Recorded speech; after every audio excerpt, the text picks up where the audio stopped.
Bene data bakundwa b'umwami Yesu Kristo, mwese abakurikira izi nyigisho tubahaye ikaze mu biganiro bya Saveur Divine. Ibi biganiro mu bitegurirwa n'abavugabutumwa bwiza batandukanye, akaba ari umuhamagaro ugendera ku ijambo ry'Imana byanditse mu gitabo cy'ubutumwa bwiza uko bwanditswe na Matayo ibice 24 umurongo wa 14. Kandi ubutumwa bwiza bw'ubwami buzigishwa mu isi yose ngo bube ubuhamya bwo guhamiriza amahanga yose, nibwo imperuka izahera ko ize. Ibi biganiro mubikurikira ku channel ya YouTube yitwa Saveur Divine. Tubifurije kugubwa neza. Imana Data ari nayo So ibaha umugisha.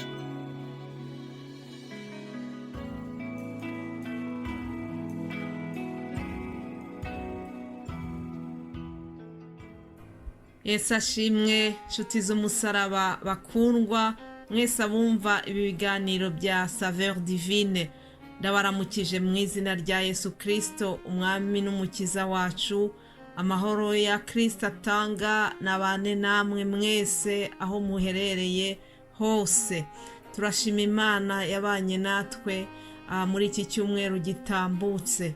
Imana yacu yabaye iyo kwizerwa, Imana yacu yatubereye ubwihisho. Nukuri mumfashe tuyishimire yuko ikiduhaye uyu mwuka duhumeka. Haleluya. Dushimiye Imana rero kubw'iki cyumweru kindi dutangiye. Dushimiye Imana uburyo yabanye natwe ikaturinda. Ubushize dutangira iki cyumweru twiragije Imana. Muribuka ko nabasomeye ijambo ryo muri Zaburi ya mbere. Zaburi ya mbere ryatubwiraga yuko uwiringiye Uwiteka ahora ameze nka cya giti cyatewe ku mugezi kandi agahora atoshye, ndetse tubona yuko ngo icyo akoze cyose kiramuhira. Twabaye nyine Uwiteka rero muri iki cyumweru cyashize. Abamwiringiye n'ukuri ntabwo bakozwe n'isoni. Reka dukomeze dutangire iki kiganiro cyacu dusoma ayandi magambo yerekana ibyiringiro byacu, magambo tubona muri Zaburi. Ndabasomera Zaburi 125 imirongo 2 ya mbere. Haravuga ngo abiringiye Uwiteka bameze nk'umusozi wa Siyoni utabasha kunyeganyezwa, ahubwo uhora uhamye iteka ryose. Nk'uko imisozi igose Yerusalemu, niko Uwiteka agota abantu be uhereye none ukageza iteka ryose. Imana ishimwe. Uwiteka natwe aratugose imbere n'inyuma. Uwiteka atubereye ubuhungiro. Nukuri ngiye ubabwira, nabonye Uwiteka uburyo abana nanjye mu bigeragezo, mu ndwara, ariko akomeza kumbera ubwihisho. Satani akanshaka akambura. Ndashimira Uwiteka kuko ntabwo yigeze ansiga, ntabwo yigeze andekura. Hari ingabo nyinshi zatanzwe zirapfa ku bwanjye. Imana ishimwe. Nukuri ibyo tujya dusoma mu ijambo ry'Imana ntabwo ari ukubeshya, ntabwo ari ibigambo, ntabwo ari imigani. Imana yarirahiye iravuga ngo nzatanga ingabo nyinshi zipfe ku bwawe. Haleluya. Iyo ni Yesaya 54 umurongo wa 17. Iryo sezerano nabonye rinsohoreraho. Ndashima Imana. Nanone ndagira ngo dusatanye n'aya magambo yo muri Zaburi 126. Abisirayeli bavuga ibyishimo bagize ubwo bari barekuwe, ubwo Uwiteka yagaruraga abajyanyweho iminyago b'i Siyoni, ngo twari tumeze nk'abarota. Icyo gihe akanwa kacu kari kuzuye ibitwenge n'indimi zacu zari zuzuye indirimbo. Icyo gihe bavugiraga mu mahanga bati, Uwiteka yabakoreye ibikomeye, Uwiteka yadukoreye ibikomeye, natwe turishimye. Imana ishimwe. Nanjye ndatura mvuga ngo Uwiteka yankoreye ibikomeye, ndishimye. Mbese hari umuntu waba ufatanyije nanjye guhamya yuko Uwiteka yamukoreye ibikomeye? Birashoboka yuko waba uri guca mu ngorane zinyuranye, ariko ndagira ngo nkubwire ngo kuva ugihumeka haracyari ibyiringiro. Nuko ndakwinginze kugira ngo ushima Imana ku bwa buri kintu cyose, ushima Imana kubwo kuba ugihumeka. Imana ikomeze ikugirire neza.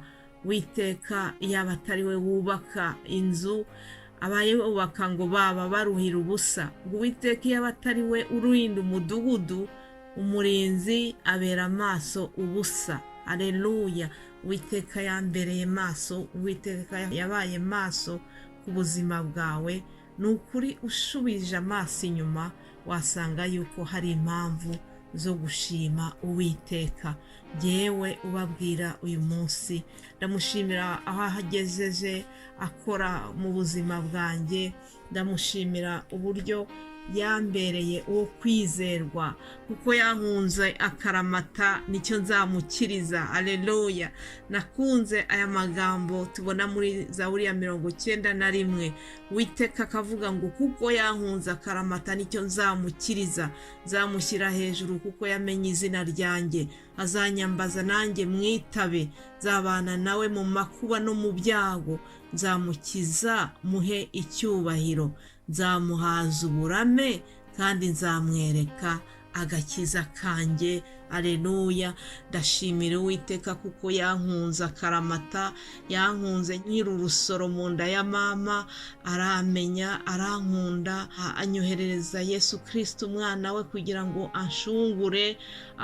Nukuri ibyo byose ndabizirikana, nkumva ndashimiye Uwiteka.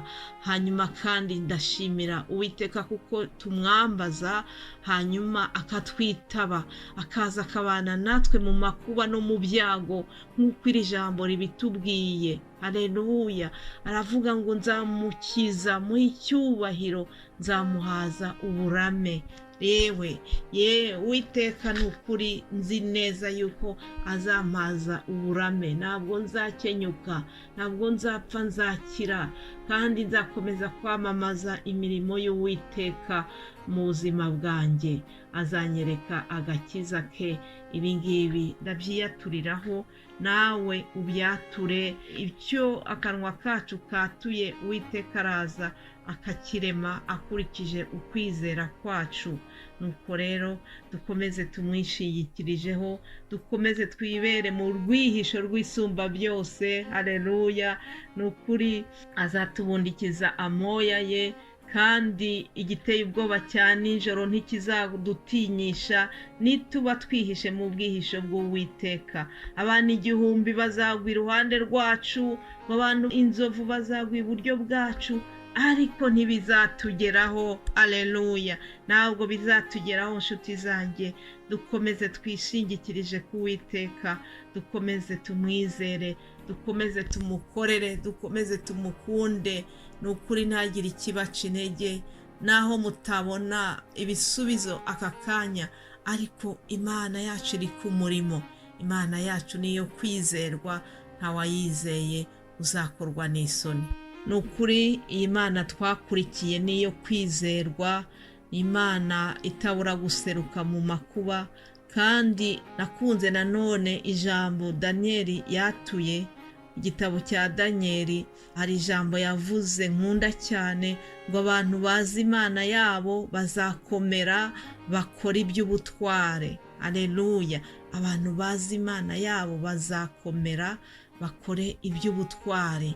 Nibi ngibi ndimo ndakora ni iby'ubutware inshuti zanjye, ariko Imana yacu irabizirikana. Ni iby'ubutware gukomeza kuvugira Imana mu gihe gikwiye n'ikidakwiye. Ni iby'ubutware gukomeza kuvugira Imana mu gihe haba hari amajwi y'urucantege akubwira ngo mbese wiruhiriza iki, ngo mbese ngo ibyo uvuga ko ntababikurikira, ngo urarushywa n'iki. Ariko nzi neza yuko Imana irabibona, nzi neza yuko mu gihe gikwiye izabibyaza umusaruro ukomeye.